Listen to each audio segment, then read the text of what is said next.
Assalamualaikum warahmatullahi wabarakatuh. Hari ini kita akan membahas materi mengenai pluralitas masyarakat Indonesia. Materinya yang akan dibahas yaitu mengenai perbedaan agama, perbedaan budaya, dan perbedaan pekerjaan masyarakat Indonesia. Diperhatikan ya setiap slide-nya. Kemudian ada baiknya sebelum kita mulai, marilah kita berdoa menurut kepercayaannya masing-masing. Pengertian pluralitas. Kata plural berasal dari bahasa Inggris, artinya jamak. Sedangkan pluralitas berarti kemajemukan atau keanekaragaman masyarakat Indonesia. Nah, masyarakat majemuk itu sendiri berarti suatu masyarakat yang terdiri dari dua atau lebih kebudayaan hidup masing-masing dengan kebudayaannya sendiri-sendiri. Tidak ada pembauran antara dua kebudayaan tersebut. Yang pertama yaitu perbedaan agama. Terdapat 6 agama yang diakui resmi oleh pemerintah Indonesia, yaitu Islam, Kristen Protestan, Kristen Katolik, Buddha, Hindu, dan Konghucu. Agama Islam merupakan agama mayoritas yang ada di Indonesia. Pada gambar yang pertama, ini adalah Masjid Istiqlal yang letaknya ada di Jakarta, sebagai salah satu masjid terbesar yang ada di Asia Tenggara. Yang kedua, yaitu agama Kristen Protestan. Mayoritas masyarakat yang beragama Kristen Protestan yaitu ada di Papua, Maluku, Sulawesi Selatan, dan Sumatera Utara.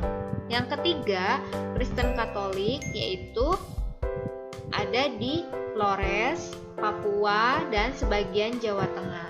Kristen Protestan dan Kristen Katolik sama-sama beribadah di gereja. Kemudian agama yang keempat yaitu agama Buddha. Agama Buddha tempat ibadahnya di vihara. Nah, ini dibawa oleh para kerajaan Hindu Buddha pada saat datang ke Indonesia. Ini pada gambar ini merupakan aktivitas perayaan Hari Raya Waisak yang diselenggarakan di Candi Borobudur. Agama yang kelima yaitu agama Hindu. Mayoritasnya ada di Pulau Bali. Nama tempat ibadahnya namanya Pura.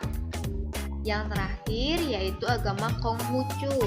Ini nama kitab sucinya yaitu Sisu Wujing. Dan tempat ibadahnya pada gambar ini disebutnya kelenteng. Yang kedua yaitu perbedaan budaya.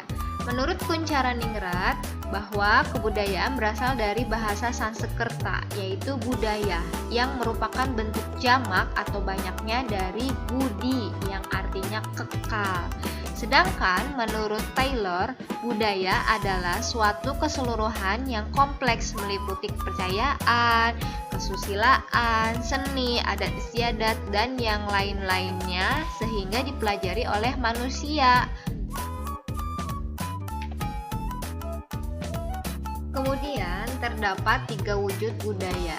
Yang pertama yaitu gagasan atau wujud ideal. Contohnya, kamu ingin membuat sebuah baju batik.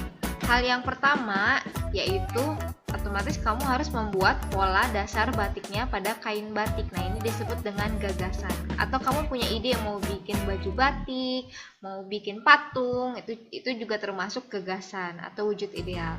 Yang kedua yaitu aktivitas atau tindakan. Nah, setelah tadi punya ide pengen baju batik, tindakannya apa? Kamu dengan membeli bahan-bahan baju batik tersebut, contohnya kain, canting, atau misalnya kamu mau bikin baju batiknya itu pakai dicap. Nah, ini alat capnya, kemudian lilinnya juga. Tiga yaitu berupa artefak atau karyanya. Setelah tadi digambar, kamu punya ide bikin baju batik, terusnya beli bahan-bahannya. Nah, apa yang dihasilkannya?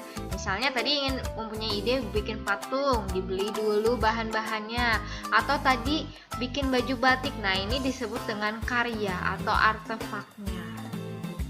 Ya. Kemudian 7 unsur kebudayaan yang dianggap sebagai budaya universal atau umum. menurut Koncaraningrat. Jadi, yang pertama yaitu dilihat dari peralatan dan perlengkapan hidup manusia, seperti barang-barang yang biasa dipakai sehari-hari. Terus ada mata pencaharian hidupnya, nelayan atau petani atau apa pekerjaannya.